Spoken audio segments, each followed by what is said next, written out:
Okay, I'm starting the video out down here. My phone's plugged in, and so I can't put it up there like I normally do. Okay, starting this video out because I got a comment yesterday. Also, I'm not going to look down there because I would probably end up getting killed. So, we're going straight. Gosh, I'm trying to remember his username. If I was not driving right now, I would look at it, but he asked about what the speech was about.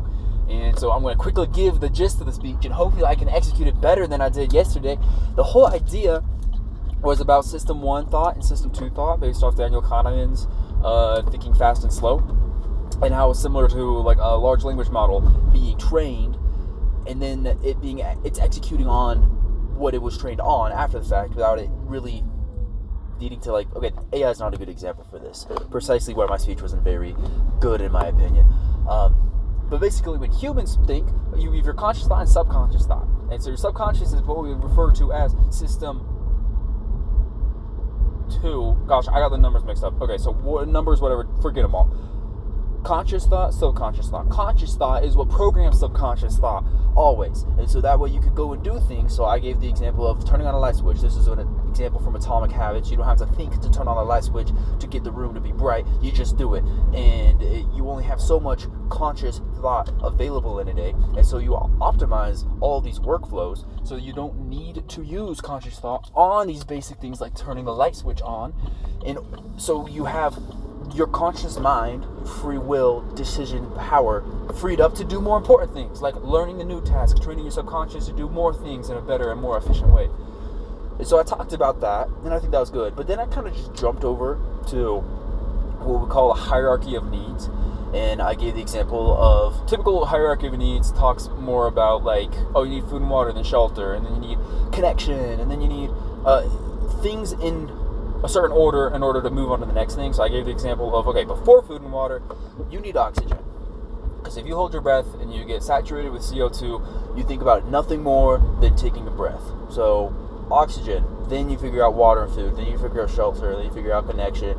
And once you have all those things sorted out, you free up your mind to think about greater things. And so then I tried to give the example of, now we need to go utilize your ability to program your subconscious mind to do those simple tasks on the lower end of the hierarchy of needs, so that way you could be programmed in a way that you are acting as a good person without having to consciously think about it.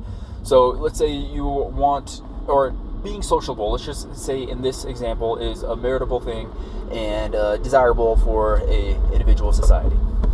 So rather than you spending every waking moment of your existence consciously remembering I need to be a sociable person, that's obviously inefficient, because if you're constantly thinking about, I need to be sociable, you can't think about bigger things like, how do I arrange the party or the wider sociology of a large group dynamic if you're thinking about sociable with one person, or if you're trying to think about a broader spectrum of societal change. If you're constantly thinking about sociability, you can't move on to another higher step. So I'm saying you need to program your subconscious mind to be that sociable person, so that way you can be a sociable person without utilizing your conscious thought in order to be sociable. And so you get the best of both worlds. You're sociable, but you're not using any conscious thought to execute on the sociability. And so that's what I try to execute in the speech to tell people. And it was probably as convoluted as it was when I was describing it to you just now. Luckily, people liked it. But the bar is so low. It was at church. Mormon church in Utah, people are garbage at public speaking. And I say that to anybody. I say it to people in person. And if you just gave a speech, they call it talks here in Utah. I'm not going to say it to your face. And maybe that's why people didn't say it to my face yesterday. But I wish people would be more real, because you got to be able to iterate. That's what that conscious thought is about, because you got to be changing along the way so you can keep tuning your subconscious to be more reliable and more true to what reality is. And so maybe that's something I should train myself to do is before I choose to be nice, I will choose to be real. And that is a kinder thing to do, because it allows that person to improve and become a better person, accurate to real data, rather than just hey, that was nice. Obviously, probably do both, sandwich it. It's hey, I like the aspect you did here. I think you could have improved on, maybe instead of just talking numbers, tell a story so people can remember that. And I also like that you did so and so this, so you get actual actionable feedback inside of the things you're giving to the person. I think that's a good thing to do. Maybe there's a way I can change the way I act in order for people to make them feel more comfortable to give criticism and feedback. Because I learned that like being surrounded by yes men causes people to be crazy, causes people to turn into the new era Kanye because no one ever told them, or not even like telling, but the idea of never being given pushback. You probably think back like the 2020 Twitter echo chambers of politics. If there's a positive feedback loop of the way of thought you are in, groupthink, you move in that direction almost infinitely, exponentially growing. I can't think of the experiment's name, but the one where the different lines, and you have actors, and they all say they match the wrong line's length, and they are like, oh, it's B, and obviously it's A, but they all say B, and then the person who's actually being experimented on, not the actors, they almost all the time fit in with the crowd, groupthink. And to a high enough extent where things are not as obvious, you will not question as being like, oh, wait, the group is right. With the obvious example like the lines, you know for a fact one is wrong and one is right. But when it's like complicated things like politics, you kind of have the group pull of your thoughts into that direction, and you don't have any way to verify or deny that other than deep, conscious, thoughtful experimentation on those ideas. And that's complicated, hard, takes time, and it's easier to just go with the flow. So that is the little talk on what I spoke about yesterday. Username, I'll put you right here on the YouTube video, your real one for commenting that. I'm going over to Wyatt Hendricks' house, the one and only. He just got a new place on the other side of the freeway, and gonna go check it out. Good news in regards to the Sam Sulek stuff in Pittsburgh. I got staff. I got guys hired. I called so many people, texted so many people. Nobody responded. People in Ohio were down. People in Ohio were adventurous. But I got one adventurous person in Pittsburgh, and he got an adventurous brother, and so I only needed 2 staff guys, and they were both down.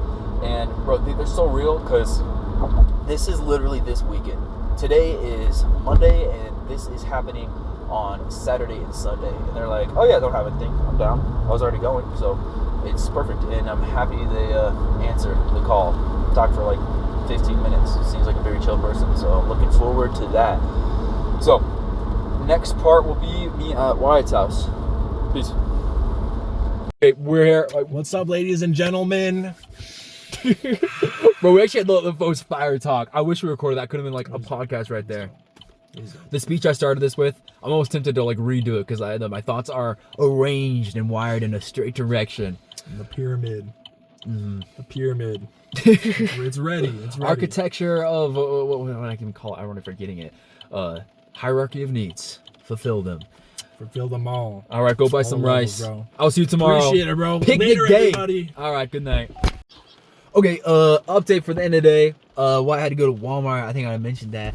I've collected my thoughts a little bit more concisely. Why is someone to talk to, and it's like the best experience. Today literally sucked. I got nothing done. The only thing I got done was I hired 2 people to help me at some fitness expo in Pittsburgh next week. Which Sean, if you ever watch this, shout out, bro. You're the best. Thank you for being so reliable, like last second. It's so cool in the world that you can just call random people, random part of the country, and it's like, oh, you're a gym bro? I'm a gym bro? Like, boom, I know I can trust you. And he got his brother, he's gonna come help, and that saves so much hassle. So that's all I got done today, which I think it's actually very important, but you could have given more at the end of the day. That's not a good feeling, laying down on your pillow and you can only think like, it's almost like you're trying to catch up, like you're running out of time. You're like, what's the best possible thing I can do in this moment to make up for the mistakes of today? How can I like repent of my sins? And like, you're laying down. There's no thought you could have that's going to solve your issues of the past. And you got to live your day in a way that at the end of the day, you don't have those thoughts. So you're not thinking like, how can I, like, literally the best thing you can do at that moment is to shut up and cease existing. Like, go to sleep. If you're trying to make the future better, just go to sleep. And the only way you can sleep is be content with what you did in the day. That's a little tangent, but the thing Wyatt and I were talking, we experimented with a lot of things. Like we talked. I wish I recorded this. This would have been such a good podcast episode. Talked about so much stuff, but 2 things that stood out was we talked about audio like he's in the music production stuff. Like have headphones sometimes, you hear your own voice, and he talked about Rogan clip. I think both he and I saw this. We're not sure who was a guest on the podcast, but they're talking like, oh, do you want the headphones on? Do you not want it on? What benefits you have for each? And one of them is that you're able to self-monitor. You don't get too loud. You don't get too quiet. You're more aware of the things you're saying, so you can understand how you're perceived by the audience. But we thought like, whoa, okay, it's an auditory experience first. That's why I think Joe Rogan's so good, because he has the headphones on, and then most people don't listen to podcasts unless you're scrolling shorts and you have something pop up. It's nice that it's a nice cinematic looking thing, but in general, people listen, so make it an auditory experience first. So we played around. It was only 2 minutes, but what we did, it's like, okay, close your eyes. I closed my eyes, he closed his eyes, and we still kept talking. And it's like, after a minute, it's like, whoa, I can pick up where you are, and I can hear more bass in your voice now. And I know you didn't change anything. And then I did the same thing. He's like, whoa, I can perceive your audio, like your essence of being, your communication, the way you're perceived by other people. There's so many things. Your body language. You see how I'm using my hands right now.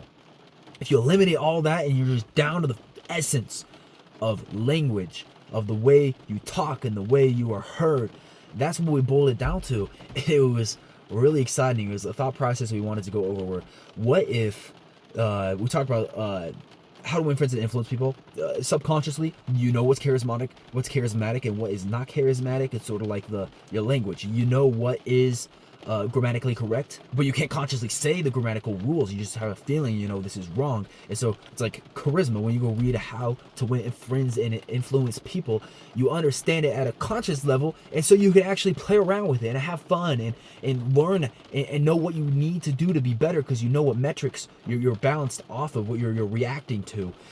Whereas if you're unaware of those things, you don't know how to improve, because you don't even know what metrics, what data you need to be adjusting and seeking towards. And so what we did with this is that maybe if we were to have a conversation with our eyes closed, we can't see any body language, we can only hone in with that one aspect of communication. Sort of how a blind man is far better at auditory things than someone who can see. And if we experimented with that on ourselves, and through that experience, even that 2 minutes, we could understand how there's audible cues that we do not consciously pick up on, but subconsciously we got that. But if we close our eyes, we can't see anything. Suddenly it's so much more clear consciously how these auditory cues work, how tonation's going up versus going down. And now that we're consciously thinking about those things, we have feedback, we have the data we can work with to improve those things. And then we improve those things, and then we go back and use those for regular communication along with the kinesthetic, that's the word I was looking for, facial expressions. You can dial in each little segment to its best possible way it could be. And otherwise, you improve them all at once, but you might be able to do better if you improve them each at a time and then combine them all together, and you go much further. So that's, maybe it's not that way, maybe it is, but that's like one of the fun things we got. Another thing was talking about, sort of how I talked earlier in the video about system 1 thought versus system 2 thought. It's like you have your subconscious is almost like not you in a weird way. The example we came up with is like, oh, when you have so many tasks you want to accomplish, you want to make them so that you don't have to think about them consciously, because you only have so much conscious thought available. And so you want to delegate that to subconscious thought, because you are your conscious. You're kind of not your subconscious. And it's like when you have employees at a company, you hire them to do the task for you, because otherwise you would be doing it. If you could do everything, you would, but you can't. And so you're going to delegate that task to someone who can not only do it better than you. Okay, actually, no, I messed my statements up. Not only can do it for you, but they can do it better than you. And then you have your management structures, and then you have your C-suite executives, and then you're the CEO of the top. You're the CEO of your mind, and you need to start delegating those tasks back out to the subconscious, so you can be a CEO and acting and understanding the whole overarching visual, the top-down view of the picture. So that was really fun. Wyatt is the best. Wyatt, if you're watching this, I followed you on Instagram, just so you know, on my main account. I only follow 20 people, but Wyatt, I got you. You're one of the realest people, so I can't not be following you on the main account. Also, those conversations, you start getting excited for the future. Like, today sucked. I got, nothing done. And then you have a good conversation and everything's turned around. And I'm like thinking, I'm like getting emotional. I saw there's someone who has this poster that's all the American flags, the ones with circles, and then it has like the history of all the American flags, and it talks about the leaders that made us where we are. It has like Martin Luther King, JFK, George Washington, and I started seeing like a gratitude perspective. I was like, whoa, those founding fathers, they went through all the risk, suffering, and the idea of building a better nation. And not only did they do that just for build a better nation, but you know, when someone's like, oh, I make these videos for the audience, and it's kind of hard to connect with the idea because you know, one person's a story, but a million people's a statistic. And regardless, though, I think that's not accurate, because they might have been thinking about a few individuals. Their families are probably going to get, you know, murdered by the British had they not succeeded. But I also believe they were thinking about generations down to the future, and to them that was probably feeling like a statistic. But here I am from my perspective. I'm not a statistic. At least I hope I'm not. And their actions directly were done for me. They were not done. They were done for everybody, but they were also done just for me. And I can perceive it in that way, in a way of gratitude, that I'm like, bro, George Washington sacrificed all this stuff. The people of Valley Forge did all this stuff to fight the British, and they won this in a belief that they could build a better nation for a better people for generations down the line, for people they were never going to meet in their lifetime, and their kids would not meet in their lifetime, and 10 generations down they were not going to meet. And they did that for a chance that I could do better than I could had they not done that. And it's just unreal the sacrifice people are able to make, not being able to see the fruits of their labors. They're able to see some in their lifetimes, but it's incomprehensible how much is going to go down just through time. Things exponentially grow, and it's always tragic sometimes that we forget to acknowledge the sacrifices of the people who came before us to make us who we are and give us the opportunities we have. Like, even think about our parents, like this stuff. Like, I'm trying to think, like my dad moving from Chicago to Utah and eliminating his entire social network just to get over here. And my mom moved from Natchez, Mississippi. At the time, it was a good place, but now it seems to be a very poor place. And everyone else has stayed there. And like, I hope my cousins don't watch this, but they're clearly like not set up as well to make a difference in the world. And I hope that they were definitely people to be able to do that. But like, living in Natchez, Mississippi, that's going to be a much more difficult task. And so I talked to my mom a little bit about this, but like, she didn't want to do all of that. She like, for her self-interest, it would have been better to stay over there. She has a network of all these people, but she believed that for someone she hadn't even met, her kids, she haven't even met them. She haven't even conceptualized the idea of their existence. She still sacrificed them, come out to Utah in a belief that my life will be better, my brother's life will be better. And I just, not only is it the sacrifices of the generations that came before us, George Washington, Martin Luther King, or my mom, it's everything that's come before us has created at least me and you to who we are today. And it's so much that we can't even comprehend it. And this is, late night thoughts with Chris. How long is this? 10 minutes? Wow, plus 7 minutes from earlier. This is gonna be the longest video on the YouTube channel, for real. I think this is the long, aside from the podcast with Enoch. Wow. Okay, no edits. That's it. I'm gonna sleep. Good night, guys. Peace.